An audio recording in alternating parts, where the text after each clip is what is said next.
And then finally, and I'll close it up with this. North Korea, Kim Jong-un is certifiably crazy. He killed members of his own family because he perceived they were a threat to him.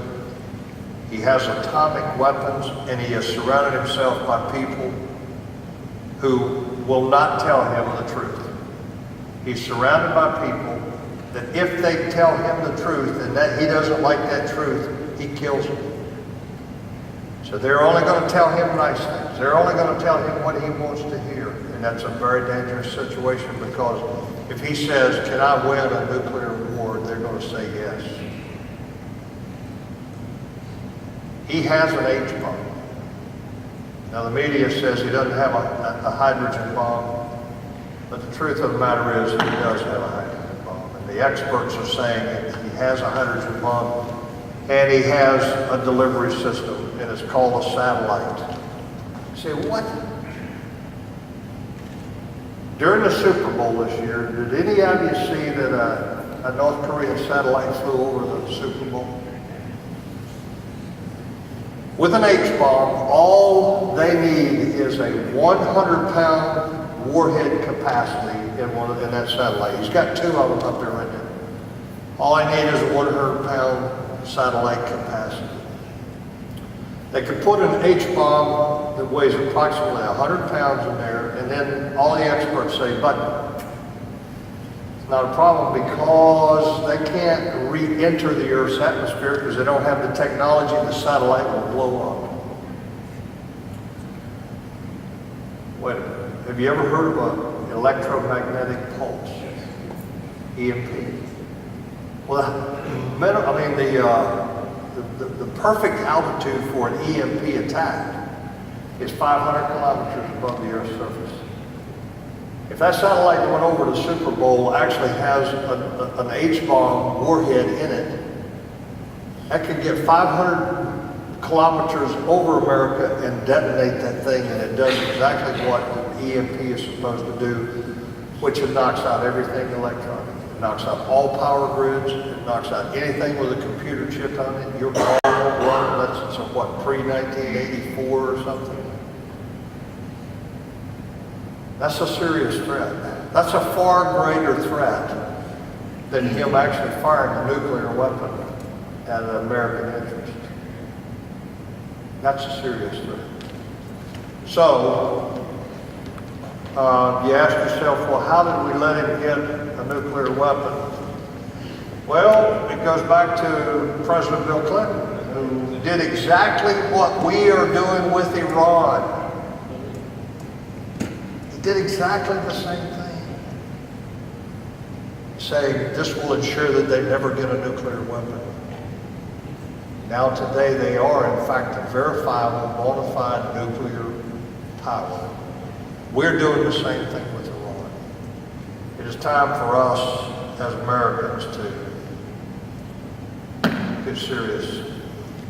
And I'll finish with this.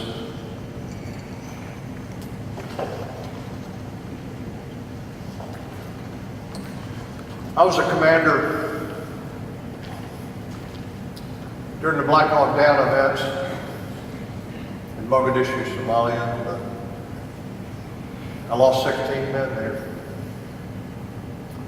One of those men, I was standing next to him when both of us got hit. I went down, and when I got to my feet, I realized that he was dead. And I said this, I said, why me? God, why me? Why'd you spare me and take him?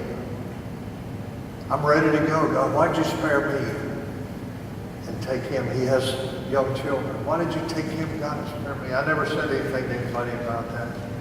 I lived with that question in my heart. I found out later it's called survivor's guilt. I never talked to my pastor. I never talked to my wife. I never talked to my friends.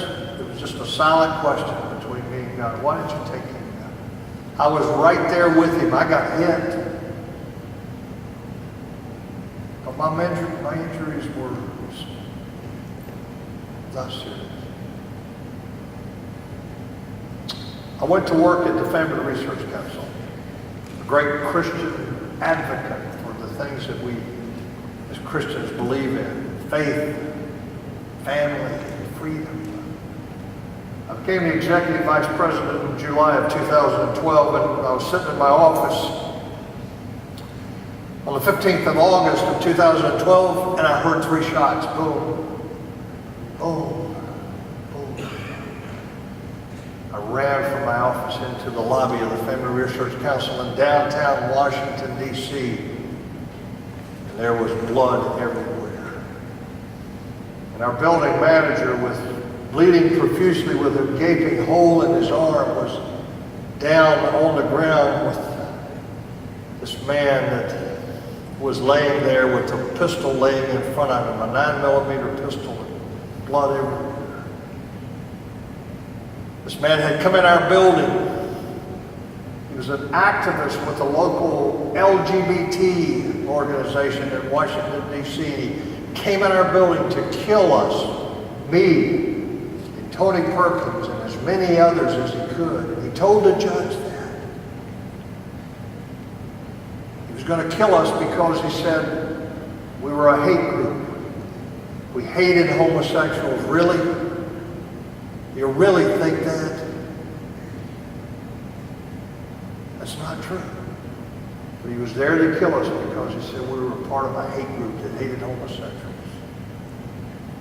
As I stood over him looking at the carnage, contemplating whether I should pick up that pistol and shoot him, I felt the Holy Spirit say to me, I spared you to fight another battle. And this is the fight. This is the fight for the heart and the soul of this nation. And I'm going to say to all of you, you've been spared from something. You might have been spared from a life of destruction because you made Jesus Christ the Lord of your life. You may have been spared from cancer or a car accident or something else, but you were spared for a reason, because nothing happens by coincidence. Not in God's kingdom. You've been spared to fight another day, and it's time that all of us get in this fight and make a difference and do something that will give my 6 grandchildren hope for the future. God bless you.